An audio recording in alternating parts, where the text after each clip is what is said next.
Hello दोस्तों। BPSC TRE 3 के लिए जो है मैथ्स के अपन कुछ क्वेश्चन जो है इस सेशन में हल करेंगे। देखिएगा, फर्स्ट जो आपका क्वेश्चन है, एक सीक्वेंस आपके सामने है, एक श्रेणी आपको दी हुई है। 1 है, 3 है, 9 है, 15, 25, 35 और 49। इससे अगला जो आपका पद है ना, वो आपका कौन सा आएगा? ठीक है, इससे जो अगला पद है वो आपका कौन सा आने वाला है। देखिए, सबसे पहले इसमें कौन सा लॉजिक है, देखिए यहाँ से कि यहाँ पर जो है अपन एक को एक का स्क्वायर भी लिख सकते हैं। जैसे फिर 3 है तो इसको 2 का स्क्वायर 4 होता है, उसमें से एक कम करेंगे तो आपका कितना आएगा? 3 आएगा। ऐसे ही 9 है, वो 3 का स्क्वायर है। फिर आगे आप 15 पे चलोगे तो देखो 4 का स्क्वायर 16 होता है, उसमें से एक कम करोगे 15 आ रहा है। ऐसे ही 5 का स्क्वायर 25 है, 6 का स्क्वायर 36, उसमें से एक कम करोगे 35। ऐसे ही 49 आपका 7 का स्क्वायर है। अब क्या आएगा आगे? 8 का स्क्वायर माइनस एक आएगा, तो 8 का स्क्वायर कितना होता है आपका? 64 हो गया। माइनस एक करोगे तो 63 जो है वो आपका करेक्ट आंसर रहेगा, जो कि ऑप्शन डी में दे रखा है। ठीक है, और 65वीं बीपीएससी प्री एग्जाम 2019 में ये प्रश्न पूछा हुआ है, तो ऑप्शन जो डी है वो सटीक आंसर रहने वाला है पहले क्वेश्चन का। अगला जो क्वेश्चन है उसमें आपको बताना है, देखो 4 अलार्म जो घड़ियां हैं वो क्रम से 3, 4, 5 और 8 मिनट के अंतराल पर बजती है। जैसे मान लो पहली घड़ी अब बजी तो दूसरी 3 मिनट के बाद, तीसरी 4 मिनट के बाद, ऐसे इस प्रकार से एक फिक्स अंतराल के बाद वो बज रही हैं। यदि मान लो उनको अपन एक साथ सेट कर देते हैं, कितने बजे सुबह, जैसे मान लो 6 बजे वो एक साथ बजी है, 6 बजे आपकी एक साथ बजी है, तो अब एक साथ वो कितने बजे बजेंगी फिर? तो देखिए, इसमें हमेशा जब भी ऐसी कंडीशन हो, ऐसा क्वेश्चन आ जाए, तो अपन को एलसीएम निकालना है। जैसे 3, 4, 5 और 8 का जो एलसीएम होगा, ठीक है, ऐसी छोटी से छोटी संख्या जिसमें इन सब का भाग चला जाए, तो वो आपकी आएगी 160। ठीक है, 160 छोटी से छोटी संख्या होगी जिनमें इन चारों का भाग जाएगा। तो अर्थात 100 मिनट बाद में, एक सॉरी 160 मिनट के बाद में जो है ना, वो आपके अब एक साथ बजेंगी। तो 6 बजे बजी हैं तो 160 मिनट का मतलब हो गया 2 घंटे। तो 6 से आगे 2 घंटे अपन चलेंगे तो ये जो है प्रातः 8 बजे जो है वापस से सारी घड़ियां एक साथ बजेंगी। ठीक है, तो ऑप्शन जो ए है वो सटीक आंसर रहेगा इस क्वेश्चन का। अगला जो क्वेश्चन है उससे पहले दोस्तों, अगर मान लो बीपीएससी 3 की आप तैयारी कर रहे हो, 19 जुलाई को आपका पेपर होने वाला है। ये जीके जीएस का जो पीडीएफ है लास्ट टाइम में बहुत उपयोगी है, मात्र 90 रुपीज़ में तुम्हें मिल रहा है। इसके लिए आप लोग जो है 6376703831 इस पर आप व्हाट्सएप मैसेज करके प्राप्त कर सकते हैं। 40 में से 30 नंबर आपके इजीली इस पीडीएफ को पढ़ने के बाद आ जाएंगे। अगला क्वेश्चन, यदि m संख्याओं का औसत जो है n स्क्वायर है और n संख्याओं का औसत दे रखा है m स्क्वायर, तो m प्लस n संख्याओं का औसत क्या होगा ये आपको बताना है। देखिए, सबसे पहले m संख्याओं का जो औसत है, भाई m संख्याओं का जो आपका औसत दे रखा है वो n स्क्वायर है, तो इनका योग कितना होगा? तो योग में दोनों गुणा हो जाएंगी। ठीक है, योग में दोनों गुणा हो जाएंगी, तो इनका जो योग है वो आपका हो गया m इंटू एन स्क्वायर। ऐसे ही n संख्याओं का औसत m स्क्वायर है, n संख्या है, n आपकी संख्याएं हैं, उनका औसत कितना दे रखा है? m square. तो योग कितना हो जाएगा? n इंटू एम स्क्वायर हो गया। अब एक तो योग ये रहा, एक योग ये रहा, तो दोनों को अपन जोड़ेंगे तो M N square plus N M square. कुल संख्याएं कितनी हो गई? देखो, m संख्याएं ये हैं, n संख्याएं ये हैं, तो कितनी हो गई? m प्लस n संख्या हो गई। तो इनका जब अपन औसत निकालेंगे तो इन दोनों में देखो, अपन जो है m प्लस n कॉमन ले लेंगे, तो यहाँ से आपका क्या बचेगा? सॉरी, अपन जो है इन दोनों में से क्या कॉमन लेंगे? आप एम एन कॉमन लेंगे। एम एन कॉमन निकलेगा तो यहाँ से बच जाएगा m प्लस एन बटे में m प्लस एन, इससे ये कैंसिल हुआ, एम एन आपका राइट आंसर हो गया, सी ऑप्शन। ठीक है, कहने का मतलब कौन सा तरीका लगाया? जैसे मान लो कि 5 संख्याओं का औसत मान लो 10 है, मैं आपको इजी तरीके से बताऊं, 5 संख्याओं का औसत जो है ना वो 10 है, तो इनका योग कितना हो गया? तो 50 हो गया। कैसे निकाला? इन दोनों को गुणा करके सेम तरीका लगाया, उस तरीके से जो है ना आपको राइट आंसर आपका प्राप्त हुआ है। ठीक है, बिल्कुल। अगला जो क्वेश्चन है, अगले क्वेश्चन पे अपन चलें।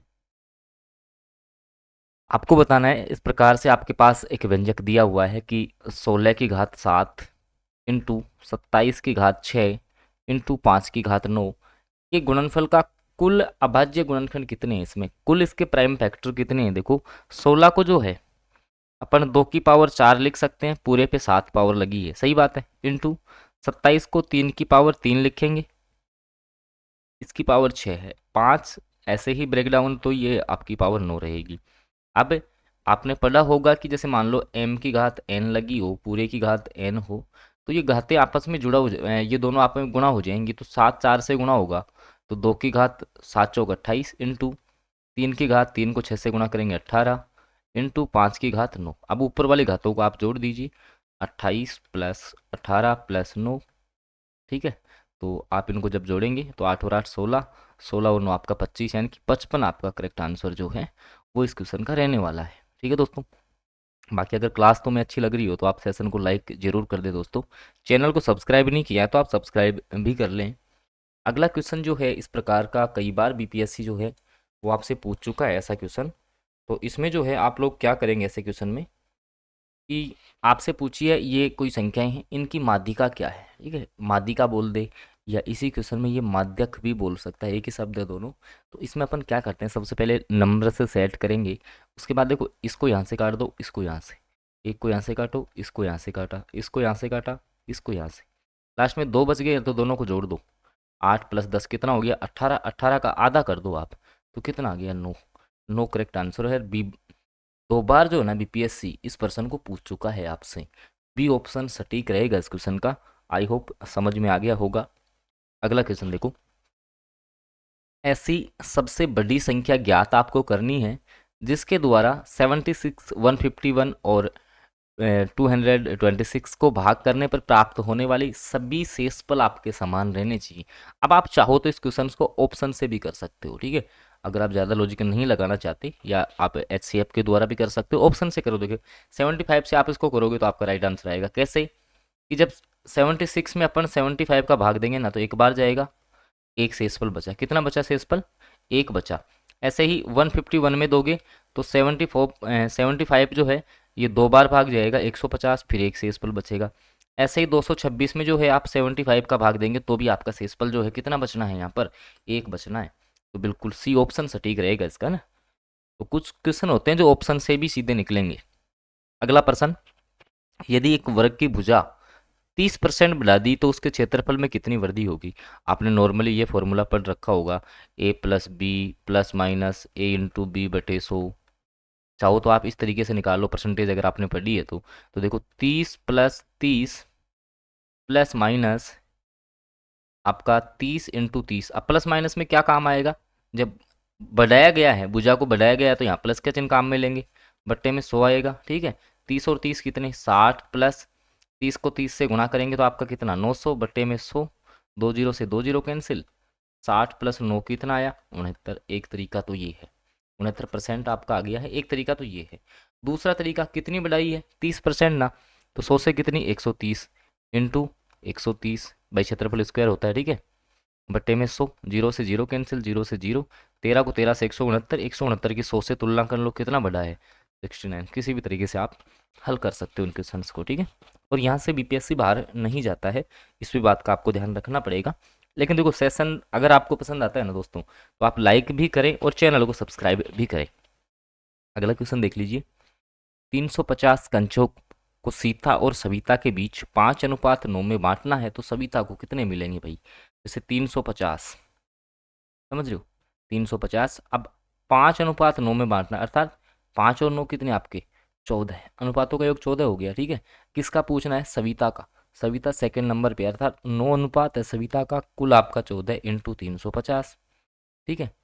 तो यहाँ से देखिए आप 7 से काटो इसको, 7 दूनी 14 और 7 से काटोगे 50, 2 से काटो 25, 25 को 9 से गुणा कर दो तो 225 आपका करेक्ट आंसर आएगा। ऐसे निकाल लो भाई 14 किसके बराबर है, 14 350, तो 1 25 के बराबर। अब किसका पूछा है, सविता का, 25 को 9 से गुणा कर दीजिए, 225 आपका आने वाला है। ये ऑप्शन जो है वो सटीक आंसर रहेगा इस क्वेश्चन का।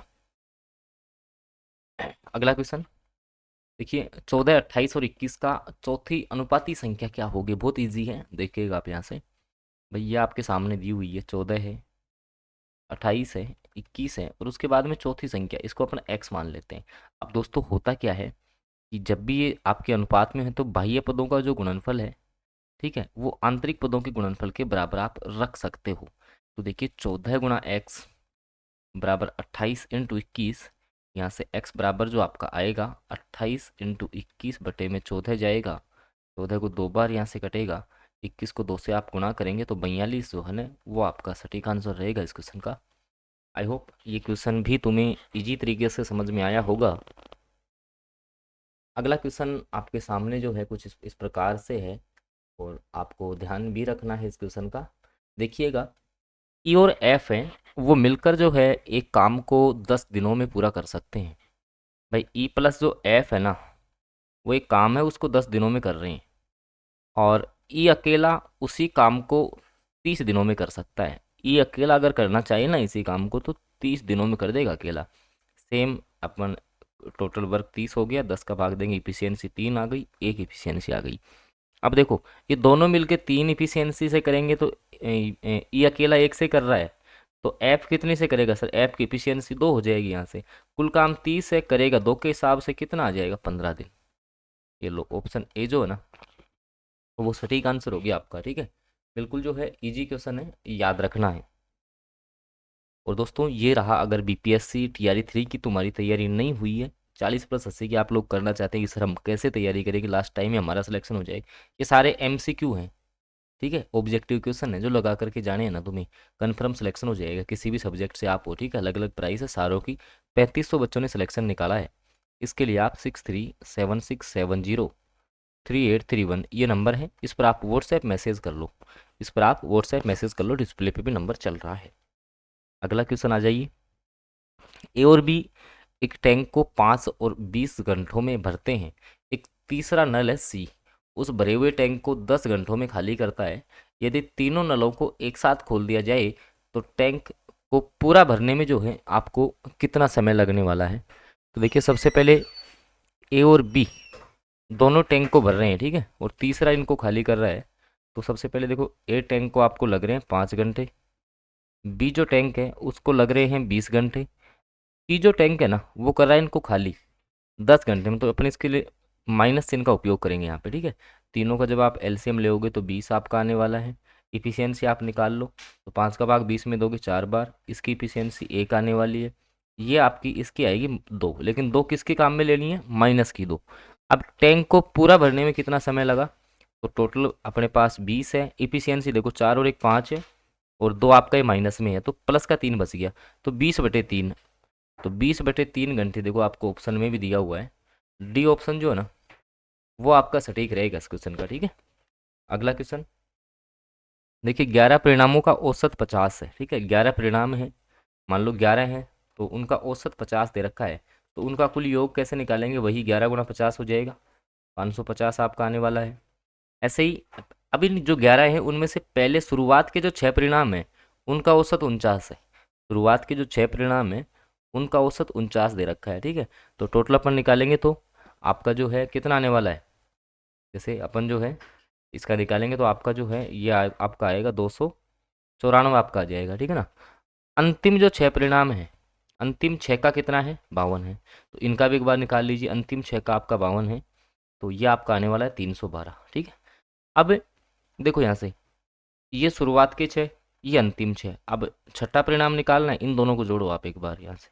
ठीक है, जब आप इनको जोड़ोगे तो आपका ये होने वाला है 606, और ये हो रहा था 550, तो कितना ज़्यादा आ रहा है, तो 606 में से है ना आप 550 को लेस कर दीजिएगा, आपका 56 छठा परिणाम जो है वो आपका आ जाएगा। सी ऑप्शन इस क्वेश्चन का जो है वो सबसे सटीक आंसर रहेगा। अगला क्वेश्चन आ जाइए, एक ठोस गोले के पृष्ठ का क्षेत्रफल कितना होगा जबकि उसकी रेडियस जो है 3.5 सेंटीमीटर है।